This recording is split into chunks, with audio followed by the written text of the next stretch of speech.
Viva Voz, com Vera Magalhães.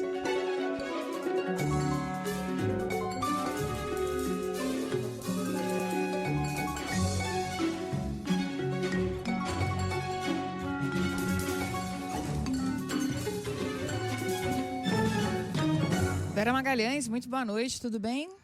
Oi, Débora, boa noite para você, para a Nadédia, para quem nos ouve, nos assiste nessa sexta-feira. Boa noite, Vera. Já nem me lembro mais de uma sexta-feira tranquila, hein? No mundo das notícias.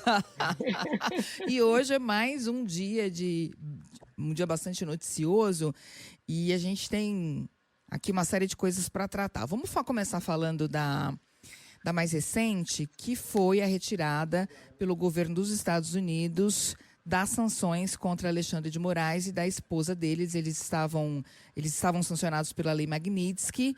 Bom, com essa decisão, caiu por terra o último consolo de Eduardo Bolsonaro? Nossa, caiu, e foi triste, né? Ele reagiu como quem reage à morte de alguém. Usou as palavras ali que você faz normalmente para comunicar a morte de alguém. Recebemos com pesar, etc. e tal. Então, foi um golpe de misericórdia ali sobre os bolsonaristas que tinham nessa sanção contra o Alexandre de Moraes e a sua mulher Viviane um dos últimos bastiões ali da resistência, né? Para dizer que o governo Trump ainda estava apoiando Jair Bolsonaro e que ainda faria alguma coisa para evitar a manutenção da sua prisão, etc. O governo Trump não fez nada depois da condenação, não fez nada depois da prisão do Bolsonaro e agora retira as últimas sanções que estavam em vigor. Era uma sanção absurda, que estava em vigor desde julho. E por que absurda?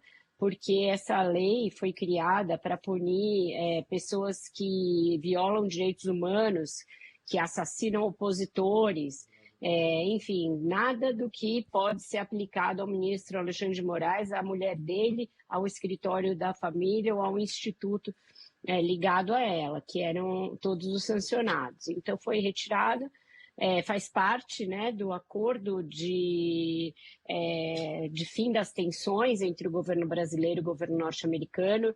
Isso já vinha acontecendo em relação ao tarifaço e agora se estendeu também as sanções políticas. E veja que não houve nenhum comunicado do governo Trump enaltecendo o Bolsonaro ou falando que ainda existem essas injustas condenações como tinha sido lá atrás.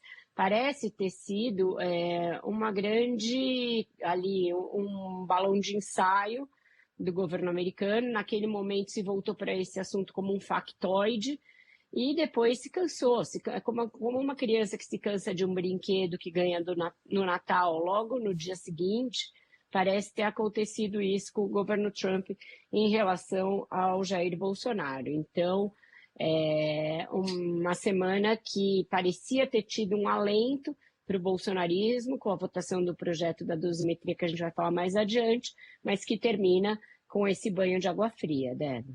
Também hoje, Vera, a Polícia Federal deflagrou uma operação que tem como alvo uma ex-assessora do deputado Arthur Lira.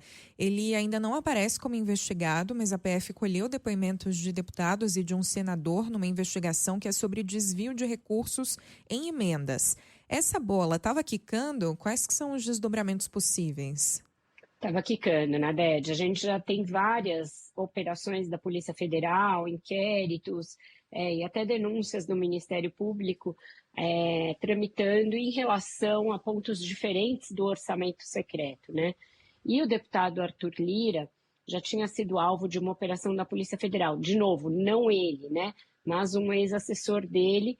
E aí, essa operação anterior foi anulada pelo ministro Gilmar Mendes, o inquérito foi anulado, porque a Polícia Federal fez buscas e apreensões contra esse ex-assessor, fez uma série de investigações sem que isso tivesse com foro no Supremo. Porque o deputado alegou o seguinte: olha, o alvo sempre fui eu, e isso foi tratado pela Justiça de Alagoas, e isso é ilegal, e isso foi acolhido pelo ministro Gilmar. Mas agora é um inquérito que já tramita no Supremo, tramita sob relatoria do ministro Flávio Dino. Então, se chegar em algum momento diretamente ao deputado Arthur Lira ou a outros deputados, já está no foro que julga deputados, que é o Supremo Tribunal Federal. Então, não haverá essa maneira de parar a investigação. Os deputados muito apreensivos com o que pode vir, com os desdobramentos, como você me pergunta, porque essa assessora que foi alvo da operação hoje, que teve busca e apreensão nos seus endereços, etc., Mariângela Fialec, conhecida como Tuca, era alguém que transitava em todas as bancadas, praticamente, que fazia o controle da distribuição das emendas, do chamado orçamento secreto, né, que eram as emendas que tinham aquela rubrica RP9, e que, portanto, eram distribuídas sem que ficasse ali o nome do deputado que ordenou o seu pagamento, mas havia esse controle e ele funcionava como uma moeda de troca e como uma garantia de que esse grupo que era agraciado com as emendas faria parte ali de um bloco e votaria de uma determinada maneira. Ainda não há uma implicação direta do deputado Arthur Lira, mas todo mundo com quem você conversa em Brasília diz que o alvo é ele e que a operação, dessa vez, chegou muito perto, porque é uma assessora, inclusive, que foi designada para a Codevasf, uma estatal na qual Lira tem grande presença e grande poder de indicação. Então, é uma operação importante, pode tensionar ainda mais a relação entre os poderes, entre o Executivo e o Congresso, e entre o Congresso e o Judiciário, e eu diria que está só no capítulo 1, que vem muita coisa por aí. Vera, um outro assunto que repercutiu hoje foi a decisão do ministro Alexandre de Moraes, que anulou a votação da Câmara, aquela que salvou o mandato da deputada Carla Zambelli. Essa anulação foi divulgada ontem, logo depois do Viva Voz, a gente noticiou aqui no Ponto Final. Mas hoje a primeira turma do STF referendou essa decisão do ministro. E agora, como é que a Câmara sai desse impasse? Pois vamos ter que ver qual vai ser a decisão do presidente Hugo Motta, porque não só se formou uma maioria quase unânime, eu digo quase porque a ministra Carmen Lúcia, até quando eu entrei aqui no Viva Voz, eu não via, mas ela ainda não havia depositado o voto dela, mas os outros 3 ministros, né, da primeira turma, além do Alexandre de Moraes, mais o Flávio Dino e o Cristiano Zanin, tinham votado pela perda imediata do mandato, tornando nulo o ato que salvou a pele da deputada Carla Zambelli e dando 48 horas para a Câmara empossar o suplente. Ou seja, tem uma outra ordem dada aí agora. Não dá para saber se o presidente Hugo Motta vai querer peitar essa decisão, se ele vai querer dizer que não e que tem que continuar e que é isso mesmo que vale a decisão da Câmara, porque aí realmente vai estar estabelecido um impasse. E nessas circunstâncias, quando há esse tipo de impasse, diz a Constituição que a palavra final é do Supremo Tribunal Federal. Então, a gente tem aí um cabo de guerra colocado e estamos aguardando a manifestação do presidente da Casa a esse respeito. Vera, o STF confirmou por maioria a decisão de Alexandre de Moraes. A ministra Carmen Lúcia acabou de votar aqui, segundo informações do jornal o Globo. Tá. Bom, e você citou ainda há pouco, Vera, o PL da dosimetria, que a Câmara aprovou nessa semana. O texto beneficia os condenados do 8 de janeiro e os da trama golpista, entre eles Jair Bolsonaro, e agora a proposta vai ser votada no Senado. Nesse caso, o Supremo vai reagir também? Deve reagir, mas eu acho que tem uma possibilidade deles terem dado um tiro no próprio pé e o próprio Senado ter que corrigir uma barbeiragem, Nadédia, porque graças a uma análise muito precisa do repórter especial do Estadão, Marcelo Godoy, a gente prestou atenção numa coisa que não é um pequeno detalhe, mas que é importante nesse projeto que eles aprovaram, que é o seguinte: eles mexem na lei de execuções penais para beneficiar o Bolsonaro, os outros condenados do 8 de janeiro, etc. Só que, com isso, eles aliviam também a situação para os chefes de facções criminosas que estão presos, porque diz lá que os chefes de organizações criminosas precisam cumprir só 25% das suas penas em regime fechado. miraram no Bolsonaro e acertaram no Fernandinho Beiramar, no Marcola, no André do Rep e em tantos outros. Então, eu imagino que não vai ser nada bom para a direita brasileira, inclusive para o Guilherme Derrite, para outros que votaram o projeto da dosimetria, quando ficar claro para a opinião pública que, para salvar a pele do Jair Bolsonaro, eles também abriram as portas dos presídios para um monte de criminosos de crimes comuns saírem, né? Aí não é nem saidinha, é sair de vez, sair do regime fechado. Então, existe uma contradição gigantesca colocada aí para a direita, para o centrão, que é a evidência de que agiram só para beneficiar o Bolsonaro sem pensar em todo o resto, inclusive no discurso da segurança pública, que é algo em que eles batem bumbo toda hora. Então, o Senado está olhando para isso e está vendo que talvez vá ter que corrigir essa barbeiragem e dar um jeito, porque o próprio Senado votou essa semana um outro projeto de lei antifacções. Então, a Câmara fez o seguinte, aumentou a pena numa semana no projeto de lei antifacções e reduziu na semana seguinte no PL da dosimetria. Quando eu falo em casuísmo aqui, essa palavra que não é tão bonita, eu estou falando exatamente sobre isso, é você agir com pesos e medidas diferentes a depender das circunstâncias e de quem você quer proteger e quem você quer beneficiar.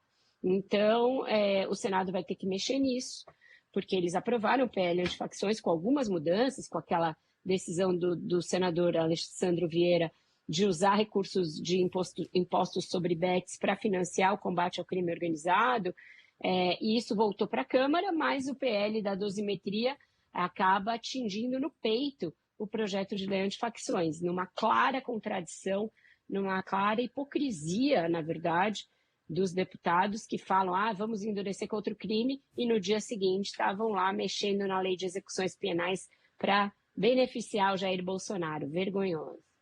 Vera, falando ainda dessa relação conturbada entre poderes, o ministro Gilmar Mendes recuou de pontos daquela decisão que dificultava a abertura de processo de impeachment contra ministros do STF. Adiantou alguma coisa?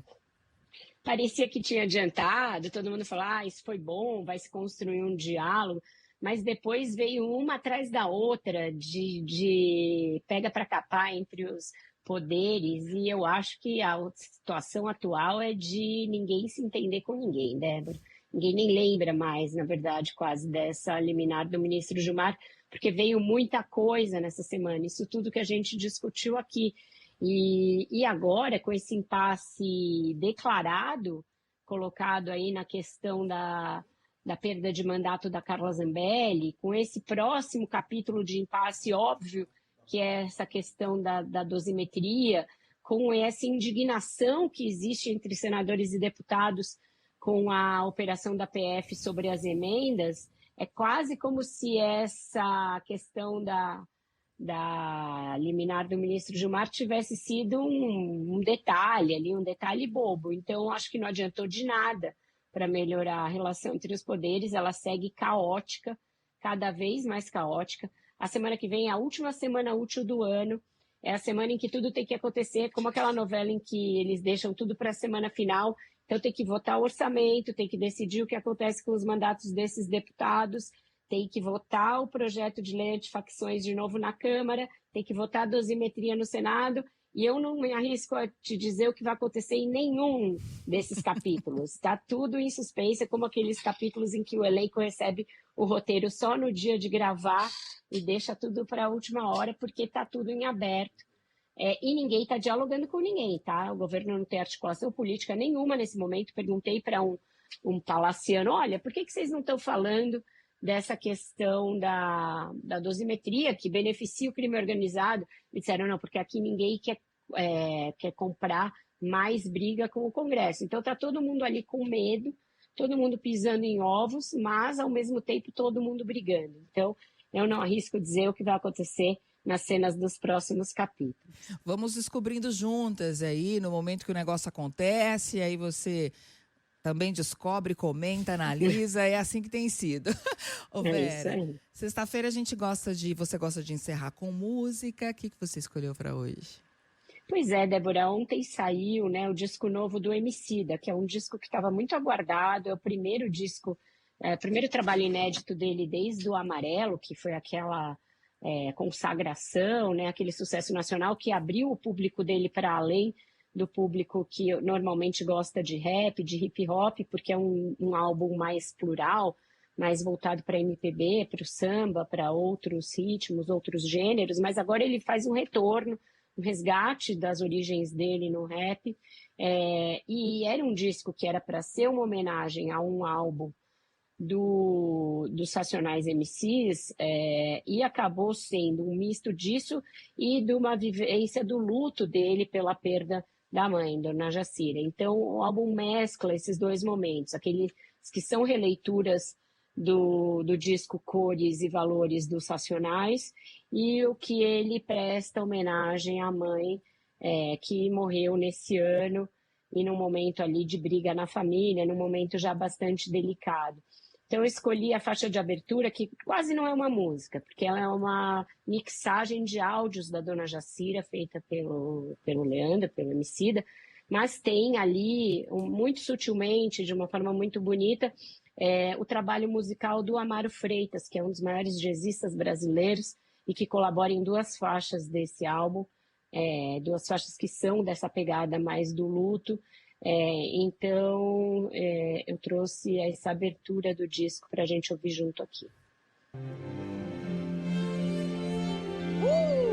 Oi, bom dia, amore. E aí, campeão? Quando você volta? Não é para ficar ouvindo o meu áudio alto para me fazer vergonha, não, viu, miserável? Ah, então, põe umas coisas agora para fortalecer a terra, Leandro. Ô, Leandro, deixa eu te falar uma coisa. Deixa as daninhas lá por enquanto, porque com esse calor, a daninha protege a terra. Aproveitar que o sol saiu. A gente não é gente de frio, a gente é gente de lugar tropical. Quando sai fora, fica ambiente muito gelado. Eu, geralmente, assim, quando eu chego num lugar que tem sol, basta eu ficar no sol, melhora. O que acha? Eu vinha ouvindo no metrô. E não tem como não se emocionar, né, Vera? Dona Jacira morreu muito jovem, com 60 anos, em julho desse ano. Ela que também era uma artista, poeta, uma mulher muito ativa, militante das causas da população de áreas vulneráveis. E ela fala em vários momentos desses áudios, são vários áudios compilados, em vários momentos ela fala do sol, né? Enfim, o quanto ela gostava do sol. Essa foi o que eu entendi, o quanto ela gostava do sol. E o nome da faixa também é muito legal. Bom dia, né, gente? Provavelmente não, é uma frase dela. Ou saudade em modo maior. Essa foi a homenagem que o Emicida fez à Dona Jacira nesse novo trabalho. Ele já tinha uma homenagem a ela, uma faixa que se chama Mãe, que é do disco de 2015, que é belíssimo. É muito difícil escrever coisa ruim, viu? Nó na garganta mesmo. Tira o lápis dela, tira o caderno dela, bota ela. Obrigada, Vera, por trazer pra gente esse trabalho tão delicado. E o álbum tá lindíssimo. Muito bonito. Beijo, gente. Beijo, bom fim de semana.